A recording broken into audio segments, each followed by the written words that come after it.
All right, guys. I've been seeing a lot of stuff on the forums about chew outs, and I also received several questions and comments on my simplified ultimate snare support on the video I made, and it all has to do with swivels. Okay, swivels are probably one of the most important things on a snare, especially if you're dealing with cable restraints. If you're dealing with a killing snare, it's not nearly as important as it is on like a cable restraint. Most snares that we're getting these days, and most laws even some of them require it. I don't know which states, but bear with me. It's got a pigtail swivel on the end of the snare. Now that pigtail swivel is about useless for anything because what happens when the swivel is clear out here on the end of the snare, it's not even going to wrap around or make one twist, right? Say there's a stick here, and we go like this around the stick, and the critter rolls, we make a kink, right?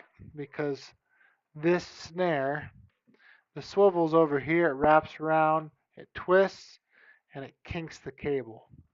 Well, we've all been around old rusty wire, right? And new wire. Once you start pulling and twisting, sooner or later, the cable's going to break or the wire's going to break. Same thing with the snare. So, most chew outs that you guys are thinking are chew outs, and I'm not saying coyotes don't chew the cable because they do. Don't think that. Don't send me too much digital hate mail. But most chew outs that everybody talks about are not chew outs at all. They're actually twist outs from the coyote rolling around and breaking the cable by binding it just like you would a piece of number 9 wire. How we solve that is taking a number 9, yeah, these are number 9 barreled swivels, I think, 900-pound swivels, and then they got 800-pound and 600-pound and 1,000-pound. I think this is a 900-pound one. But once you install these swivels and install them as close to the loop as possible, when that animal gets caught, the swivel's clear out here by his neck, not down by the anchor. So if he wraps around something or something binds up that pigtail swivel, he still can roll, not cause himself any issues, not wrap up the the cable and break it. For you guys that can have more liberal trapping laws, and when I say more liberal trapping laws, I mean guys that are dealing with liberal states that are forced to cable restraints. If you use these type swivels and give the critter, mainly coyotes when I'm talking about this, a longer run, and they got a little momentum built up to stop and tighten up that snare, your extension cables will be like brand new. Um, they're that effective, especially with the kill spring.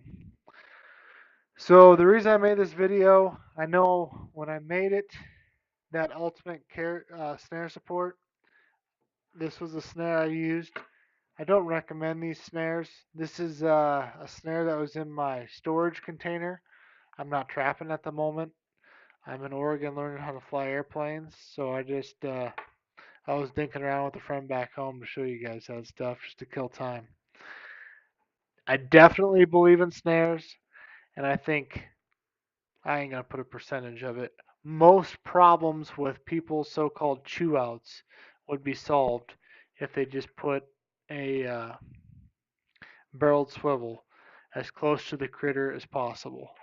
And when I say close to the critter, if you're running a coyote snare on a 12-inch loop, put it here. If you're running a coon and a fox snare, put it here.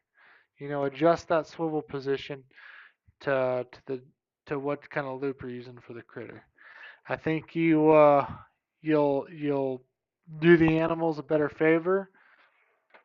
Um, you'll save your equipment on your extension cables, and you will not lose near as many animals. So we'll leave it at that.